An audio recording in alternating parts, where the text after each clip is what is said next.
Friends, doctor Bhanuka Nanavati college of pharmacy के public health office के members, और आज हम आपके लिए यहाँ आए हैं हमारे कैंप के लिए, जिसका नाम है operation Arman, advancing reduction in mortality and morbidity of mothers, children and neonates. तो हम आज आपको मातृ मृत्यु के बारे में जानकारी देंगे।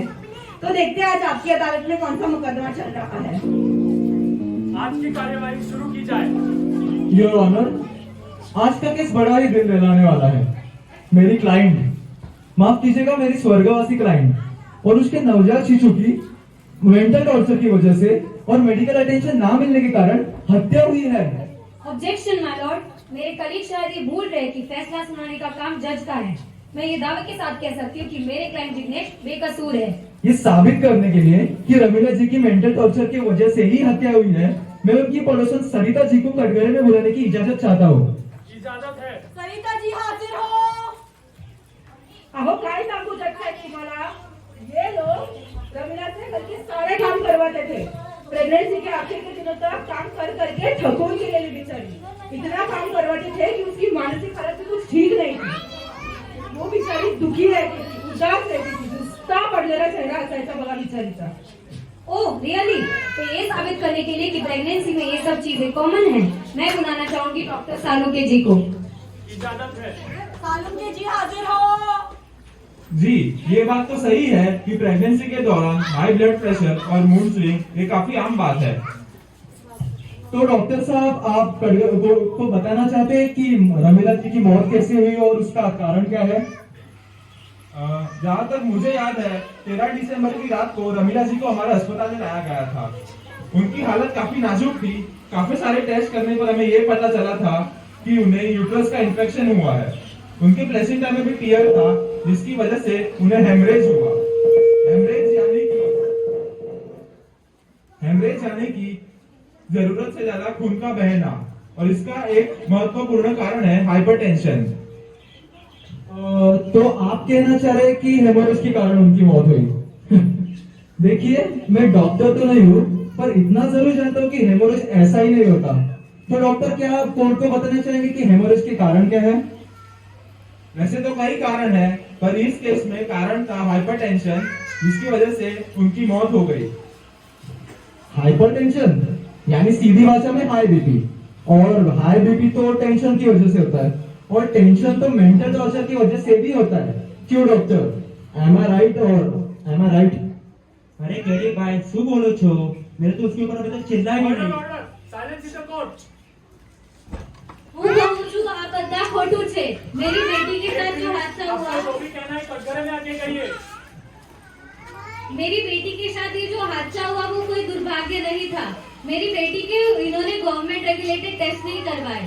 मैंने कितनी बार उसके ससुराल वालों को बोला कि उसकी गवर्नमेंट टेस्ट करवाओ, सोनोग्राफी करवाओ, लेकिन इन्होंने मेरी एक बात नहीं मानी। दाइमा के हवाले इन्होंने मेरी बेटी और पोते को छोड़ दिया, जिसकी वजह से मेरे पोते को निमोनिया हो गया, और निमोनिया की वजह से उसकी मौत हो गई।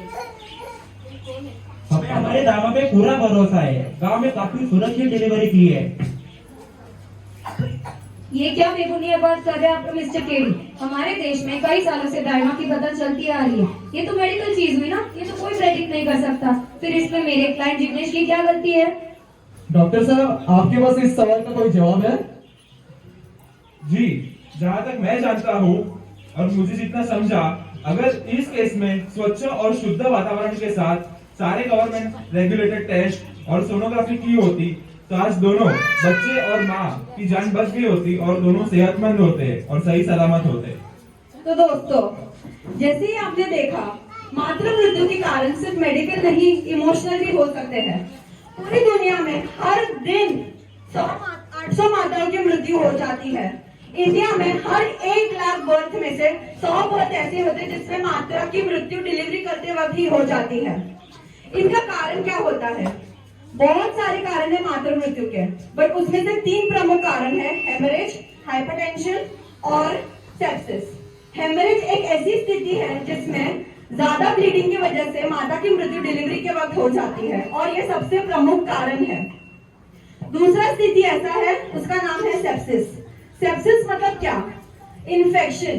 अगर ऑपरेशन थिएटर या बर्थ कनाल में अस्वच्छ कंडीशंस हुए तो उसके कारण माता की मृत्यु हो सकती है। तीसरा कारण है हाइपरटेंशन। ये एक ऐसा कारण है हम जो देख के भी अनदेखा कर देते हैं। अगर प्रेगनेंसी के दौरान संतुलित आहार ना लिया, अगर माता की देखभाल अच्छे से नहीं की तो हाइपरटेंशन हो सकता है।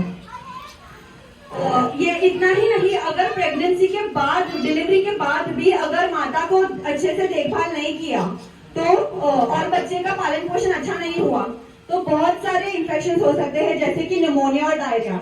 इसलिए बच्चे का न्यूट्रिशन और टीकाकरण बहुत इंपॉर्टेंट होता है।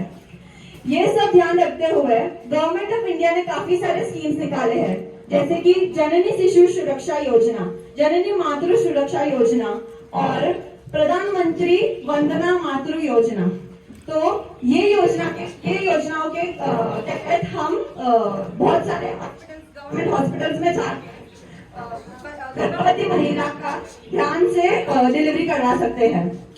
अगर ज्यादा जानकारी चाहिए तो इनकी वेबसाइट पे जाके इंटरनेट पे देखिए। Thank you.